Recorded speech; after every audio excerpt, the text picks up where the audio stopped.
Take his visor before he starts up again. No, don't! I surrender! Not. Ha! Got him!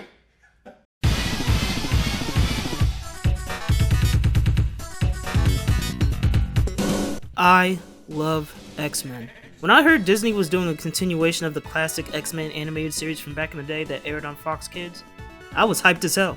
I grew up with that show. Spider-Man, Batman, Superman. Oh man, fuck this nigga. Keep your rich ass in the house. Tired of your bullshit, Superman. What's up, nigga? Square. Bitch, nigga, stay down before I knock you the fuck down, nigga. This ain't what you want. I even started rewatching the old show again, and honestly, in my opinion, it holds up pretty well. The animation is maybe a little dated, but the writing is really good. Might actually talk about it in depth one day. Now, lately, the feeling around the MCU has been that they've been focusing on quantity over quality. I've been saying for months to anyone who would listen that all Marvel has to do is finally bring in the X-Men and everyone would be back on the Marvel train.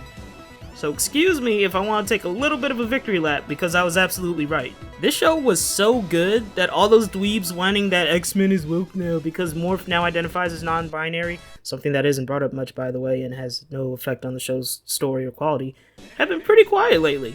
Anyway, what did I love about this show? First off, the animation is amazing.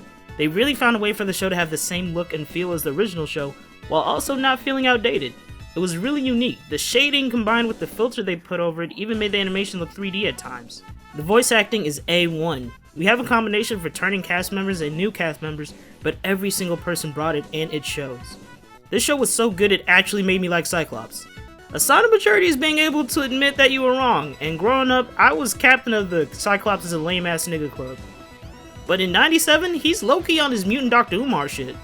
Scott, I came here today to give the X-Men a chance to show the world that mutants are just like us. People. Normal. And you lie. Why lie? Because you're normal. Excuse me? I said because you're normal. You're ungrateful. We fight, risk our lives for you. Evil mutants, robots, crazy aliens. I gave him up. I gave him up because you can't say thank you. Because I have to stomach your questions and prove that I'm a person. I lie because the truth is we're nothing like you. Thank God, because it's the only reason you people are still alive. Yes, sir! This nigga's spitting. Damn, nigga! Even though Logan has always been my favorite X-Man, I'm glad this show is putting more emphasis on other members like Rogue, Jubilee, Nightcrawler, and Gambit again. One of the biggest flaws of the X-Men movies were them overemphasizing Wolverine and treating him like he's the only interesting member of the team. Although, he was done a little bit dirty in this show. They had my boy sprung over Jean the whole time, and you know Jean is not trying to give him any play, but she's teasing him the whole time, and I'm like, Logan, bruh, Madeline Pryor is right there. She seems more fun anyway. The star of the show, however, is really Magneto this time around. Professor X is dead, and for whatever reason, he decided to leave radical-ass Magneto in charge of the X-Men. Now, something I found interesting about this show, which I kinda wasn't expecting, is that it continually implies that maybe Magneto has a point. If you don't know anything about Magneto, basically while the X-Men fight for acceptance and equality amongst humanity, Magneto has a significantly more aggressive take on that.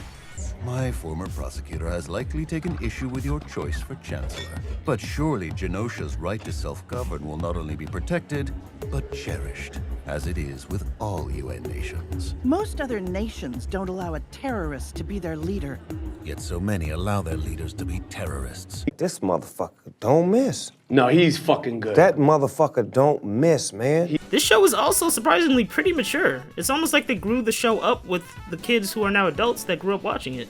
The amount of violence that took place in a certain episode, and if you've seen the show, you know which one I mean, took me by surprise and had me looking at my TV with my mouth open for about 15 minutes. Pause, bro.